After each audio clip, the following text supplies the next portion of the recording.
ಹರಿ ಓಂ ನಮಸ್ಕಾರ ವೀಕ್ಷಕರೇ, ಜ್ಯೋತಿ ಬಳಿಗಾರ್ ಚಾನಲ್ಗೆ ನಿಮಗೆಲ್ಲ ಸ್ವಾಗತ. ಈ ದಿನ ನೋಡ್ರಿ, ಗಣೇಶನಿಗೆ ನಾವು 21 ಕಟ್ಟು ಗರಿಕೆಯನ್ನು ಅರ್ಪಿಸಿ ಪೂಜೆಯನ್ನು ಮಾಡ್ತೀವಲ್ಲ. ಸಂಕಷ್ಟ ಚತುರ್ಥಿ ದಿನ ವಿಶೇಷವಾಗಿ ಏನಪ್ಪ ಅಂತಂದರೆ ಗಣೇಶನಿಗೆ ನಾವು ಕಂಪಲ್ಸರಿ ಅಂದರೆ ಕಡ್ಡಾಯವಾಗಿ ಈ ಒಂದು ಗರಿಕೆಯನ್ನು ಏರಿಸಿ ಪೂಜೆಯನ್ನು ಮಾಡುವಂಥದ್ದು. ಆ ಒಂದು ಗರಿಕೆಯನ್ನು ಗಣಪತಿಗೆ ಏನಕ್ಕೆ ಅರ್ಪಿಸಬೇಕು ಮತ್ತು ಯಾಕೆ ಅನ್ನೋದನ್ನು, ಏನು ಪ್ರಯೋಜನ ಅನ್ನೋದನ್ನು ಈ ವಿಡಿಯೋದೊಳಗೆ ನೋಡೋಣ ಬರ್ರಿ. ಮತ್ತು ಈಗ ಬರುವಂಥ ಸಂಕಷ್ಟ ಚತುರ್ಥಿ ಇದೆ, ಗೊತ್ತಿಲ್ಲದೇ ಇರೋರು ಕೂಡ ಈ ಒಂದು ವಿಷಯವನ್ನು ತಿಳ್ಕೊಬೋದು. ಈ ಗಣೇಶನಿಗೆ ಗರಿಕೆಯನ್ನು ಏಕೆ ಅರ್ಪಿಸಬೇಕು ಅನ್ನೋದನ್ನು ನೋಡೋಣ ಈ ವಿಡಿಯೋದೊಳಗೆ. ಗಣೇಶಗೆ ನೋಡ್ರಿ, ಕೆಲವೊಂದು ದೇವರಿಗೆ ಕೆಲವೊಂದು ಹೂವು ಪ್ರಿಯ ಆಗುತ್ತೆ. ಅದೇ ಥರ ಗಣೇಶನ ಪೂಜೆಯಲ್ಲಿ ಏನಪ್ಪ ಅಂದ್ರೆ ಗರಿಕೆಯನ್ನು ಬಳಸುವಂಥದ್ದು ವಿಶೇಷ. ಆಯಾ ದೇವ್ರಿಗೆ ಏನಂದ್ರೆ ಪ್ರಿಯವಾದ ವಸ್ತುಗಳನ್ನು ನಾವು ಪೂಜೆಯಲ್ಲಿ ಬಳಸ್ಕೊಂಡು ಪೂಜಿಸುವಂಥ ಒಂದು ಸಂಪ್ರದಾಯ ಐತಿ. ಈ ಗಣೇಶನನ್ನು ಪೂಜಿಸುವಾಗ ನಾವು ಮೋದಕ ನೈವೇದ್ಯವನ್ನು ಮಾಡ್ತೀವಿ, ಹಾಗೆ ಗರಿಕೆ ಇತ್ಯಾದಿಗಳನ್ನು ನಾವು ಬಳಸ್ತೀವಿ ಪೂಜೆಯಲ್ಲಿ. ಈ ಒಂದು ಗಣೇಶನ ಪೂಜೆಯೊಳಗೆ ಏನಪ್ಪ ಅಂದ್ರೆ ಮೋದಕಕ್ಕೂ ಕೂಡ ಹೆಚ್ಚಿನ ಒಂದು ಮಹತ್ವ ಐತಿ.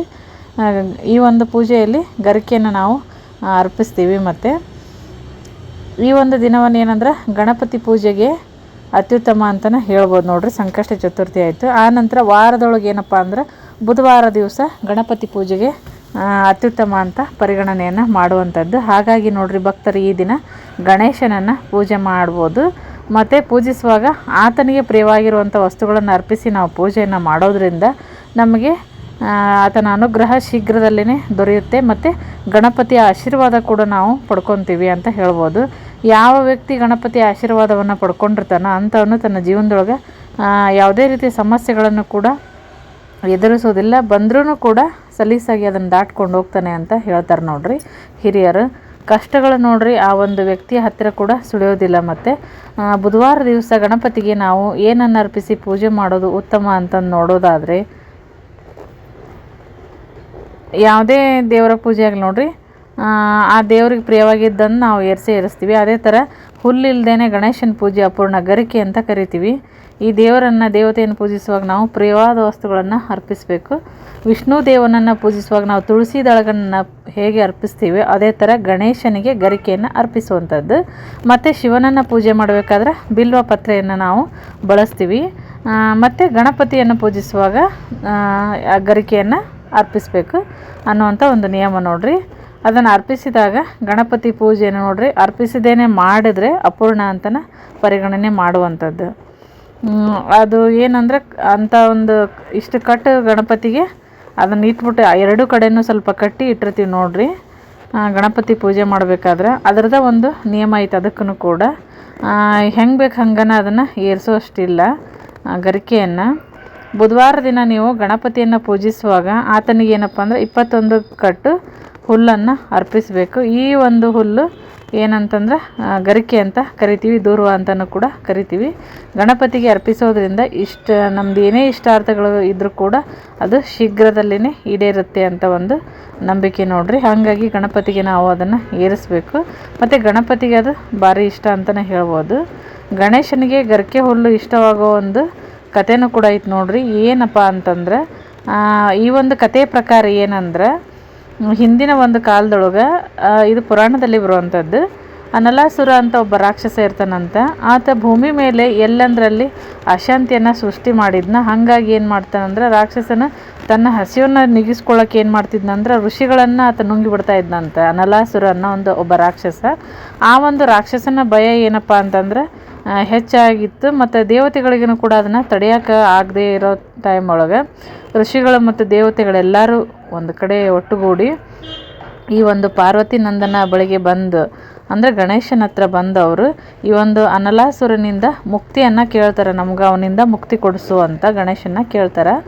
ಆವಾಗ ನೋಡ್ರಿ, ಅವ್ನು ಏನೇ ಮಾಡಿದರೂ ಕೂಡ ಅವ ಮತ್ತೆ ಹುಟ್ಟಿ ಬರ್ತಿರ್ತಾನೆ. ಹಾಗಾಗಿ ಭಾಳ ಅಂದ್ರೆ ಅವ್ನು ಇದನ್ನು ಮಾಡೋದು, ಸಂಹಾರ ಮಾಡೋದು ಕಷ್ಟ ಇರ್ತೈತಿ. ಅವಾಗ ಹೇಳಿದಾಗ ಏನಾಗುತ್ತಂದ್ರೆ ಗಣೇಶ್ ಏನು ಮಾಡ್ತಾನಂದ್ರೆ ಆ ಒಂದು ಅನಲಾಸುರ ಅನ್ನುವಂಥ ರಾಕ್ಷಸನನ್ನು ನುಂಗ್ತಾನೆ. ಇದರಿಂದ ಏನಾಗುತ್ತೆ ಅಂತಂದ್ರೆ ಗಣೇಶನ ಹೊಟ್ಟೆಯೊಳಗೆ ಏನಂದ್ರೆ ಉರಿ ಕಾಣಿಸ್ಕೊಳ್ಳುತ್ತೆ. ಆಗ ಏನಂದ್ರೆ ಕಶ್ಯಪ ಋಷಿಗಳು ಏನು ಮಾಡ್ತಾರಂದ್ರೆ ಗಣಪತಿಯ ಒಂದು ತೊಂದರೆಗಳನ್ನು ಹೋಗಲಾಡಿಸಲು 21 ಗರಿಕೆ ಗಂಟುಗಳನ್ನು ತಿನ್ನಲು ಕೊಡ್ತಾರಂತ ಗಣೇಶನಿಗೆ. ಆವಾಗ ಏನಂತಂದ್ರೆ ಗಣೇಶನ ಹೊಟ್ಟೆ ಉರಿ ಕಡಿಮೆ ಆಗುತ್ತೆ. ಅಂದಿನಿಂದ ಏನಪ್ಪ ಅಂತಂದ್ರೆ ಗಣಪತಿಗೆ ಗರಿಕೆಯನ್ನು ಅರ್ಪಿಸೋದು ಮತ್ತು ಶೀಘ್ರದಲ್ಲಿ ನಮಗೆ ಪ್ರಸನ್ನನಾಗ್ತಾನೆ ಅಂತಲೂ ಕೂಡ ಹೇಳಲಾಗತ್ತೆ ನೋಡ್ರಿ. ಆವಾಗಿಂದ ಇದು ಪ್ರಚಲಿತ ಬಂತು ಅಂತ ಹೇಳ್ತಾರೆ. ಮತ್ತು ಇನ್ನೊಂದು ಏನಪ್ಪ ಅಂದರೆ ಗಣೇಶನಿಗೆ ಗರಿಕೆಯನ್ನು ಅರ್ಪಿಸುವಾಗ ಏನಂದರೆ ಕೆಲವೊಂದು ವಿಷಯಗಳನ್ನು ನಾವು ಗಮನದಲ್ಲಿ ಇಟ್ಕೋಬೇಕಾಗತ್ತೆ. ಅವು ಏನಪ್ಪ ಅಂತಂದರೆ ನಾವು ಆತನಿಗೆ ಗರಿಕೆಯನ್ನು ಅರ್ಪಿಸಿ ಪೂಜೆಯನ್ನು ಮಾಡ್ತೀವಿ. ಮತ್ತು ಈ ಗರಿಕೆಯನ್ನು ಅರ್ಪಿಸುವಾಗ ಏನಪ್ಪ ಅಂದ್ರೆ ಕೆಲವೊಂದು ನಾವು ನೋಡಬೇಕಾಗತ್ತೆ. ಅಂದರೆ ಸ್ವಚ್ಛವಾಗಿರುವಂಥ ಸ್ಥಳದಲ್ಲಿ ನಾವು ಗರಿಕೆಯನ್ನು ತೊಗೊಂಡು ಬರಬೇಕು. ಮತ್ತು ದೇವಸ್ಥಾನದ ಅಂಗಳು ಅಥವಾ ಮನೆ ತೋಟದಲ್ಲಿರುವಂಥ ಗರಿಕೆಯನ್ನು ಮಾತ್ರ ನಾವು ಗಣೇಶನಿಗೆ ಅರ್ಪಿಸಬೇಕು. ಅದನ್ನು ಕಿತ್ಕೊಂಡು ಬಂದ ಮೇಲೆ ಅದನ್ನು ಶುದ್ಧವಾದ ನೀರಿನಿಂದ ತೊಳೆದು ಅದನ್ನು ಗಂಟುಗಳನ್ನು ಹಾಕಿ ಅಥವಾ ಜೋಡಿಸಿ ನೀವು ಇಟ್ಟಿರ್ತಾರೆ ನೋಡ್ರಿ ದೇವ್ರಿಗೆ, ಆ ಥರನೂ ಇಡ್ಬೋದು. ತೊಳೆದು 21 ಗಂಟುಗಳನ್ನು ಕಟ್ಟಿ ಆ ನಂತರ ಗಣೇಶನಿಗೆ ಅರ್ಪಿಸ್ಬೇಕು. ದಾರದಿಂದ ಆದರೂ ನೀವು ಕಟ್ಟಬಹುದು, ಆ ಕಡೆ ಈ ಕಡೆ ಇಡ್ಬೋದು ಅಥವಾ ಒಂದೇ ಕಡೆನೂ ಇಡ್ಬೋದು ನೋಡ್ರಿ. ಗಣೇಶನಿಗೆ ಏನಪ್ಪ ಅಂದರೆ ಈ ಒಂದು ಗರಿಕೆಯನ್ನು ಅರ್ಪಿಸಿದರೆ ಏನಾಗುತ್ತೆ ಅಂದರೆ ಪಾಪಗಳೆಲ್ಲ ಕಡಿಮೆಯಾಗಿ ನಮಗೆ ಪುಣ್ಯ ದೊರೀತೈತಿ ಅಂತ ಹೇಳ್ಬೋದು ನೋಡ್ರಿ. ಮತ್ತು ಏನೋ ಕಷ್ಟ ಬಂದರೂ ಕೂಡ ಅದರಿಂದ ದೂರ ಆಗುವಂಥದ್ದು, ಮತ್ತು ಬಯಸಿದ ಒಂದು ಏನಾದರೂ ಅವ್ರು ಇಷ್ಟಪಟ್ಟಿರುವಂಥ ಜೀವನ ಸಂಗಾತಿ ಬೇಕಪ್ಪ ಅಂತಂದ್ರೆ ಅದನ್ನು ಕೂಡ ಅವರು ದೊರಕಿಸ್ಕೋಬಾರ್ದು. ಒಂದಷ್ಟು ದಿನ ಅಂತ ನಾವು ಪೂಜೆಯನ್ನು ಮಾಡಬೇಕು ಆ ಥರ ಇಟ್ಟು, ಅಂದರೆ ನೀವು ಅಂದ್ಕೊಂಡಂತಹ ಕೆಲಸಗಳೆಲ್ಲ ನಿಮಗೆ ಸಲೀಸಾಗಿ ಈಡೇರುತ್ತೆ. ಮತ್ತು ಹಣಕಾಸಿನ ತೊಂದರೆ ಇದ್ದರೂ ಕೂಡ ನಿಮಗೆ ಕಡಿಮೆ ಆಗುತ್ತೆ ಅಂತ ಹೇಳ್ಬೋದು ನೋಡ್ರಿ. ಗರಿಕೆಯಿಂದ ನೋಡ್ರಿ ಫ್ರೆಂಡ್ಸ್ ಇಷ್ಟೊಂದು ಮಹತ್ವದ ಒಂದು ವಿಷಯ ಐತಿ. ಅದು ಗಣೇಶನಿಗೆ ಈ ಥರ ಒಂದು ಅರ್ಪಣೆಯನ್ನು ಮಾಡಿ ಪೂಜೆ ಮಾಡೋದ್ರಿಂದ ಆಗುವಂಥ ಪ್ರಯೋಜನದ ಬಗ್ಗೆ ನೋಡಿದ್ವಿ. ಮುಂದೆ ಬರುವಂತಹ ಸಂಕಷ್ಟ ಚತುರ್ಥಿ ದಿನ ನೀವು ಕೂಡ ಗೊತ್ತಿಲ್ಲದೆ ಇರೋರು ಫಾಲೋ ಅಪ್ ಮಾಡಿರಿ. ಗೊತ್ತಿದ್ದವರಂತೂ ಸರಿ ಮಾಡೇ ಮಾಡ್ತೀರಾ, ಗೊತ್ತಿಲ್ಲದೆ ಇರೋರು ಫಾಲೋ ಮಾಡ್ಬೋದು. ಈ ಒಂದು ವಿಡಿಯೋ ಇಷ್ಟ ಆಗಿತ್ತಪ್ಪ ಅಂದ್ರೆ ವಿಡಿಯೋಕ್ಕೊಂದು ಲೈಕ್ ಕೊಡಿರಿ ಮತ್ತು ಶೇರ್ ಮಾಡಿರಿ, ಕಮೆಂಟ್ ಹಾಕಿರಿ. ಇನ್ನು ಯಾರು ನಮ್ಮ ಚಾನಲ್ಲಿ ಸಬ್ಸ್ಕ್ರೈಬ್ ಆಗಿಲ್ಲ ಸಬ್ಸ್ಕ್ರೈಬ್ ಆಗೋದನ್ನು ಮರಿಬೇಡ್ರಿ. ಮತ್ತೆ ಒಂದು ಹೊಸ ಮಾಹಿತಿಯೊಂದಿಗೆ ಮುಂದಿನ ವಿಡಿಯೋದಲ್ಲಿ ಸಿಗ್ತೀನಿ. ವಿಡಿಯೋ ನೋಡಿದ್ದಕ್ಕಾಗಿ ಎಲ್ಲರಿಗೂ ಧನ್ಯವಾದಗಳು.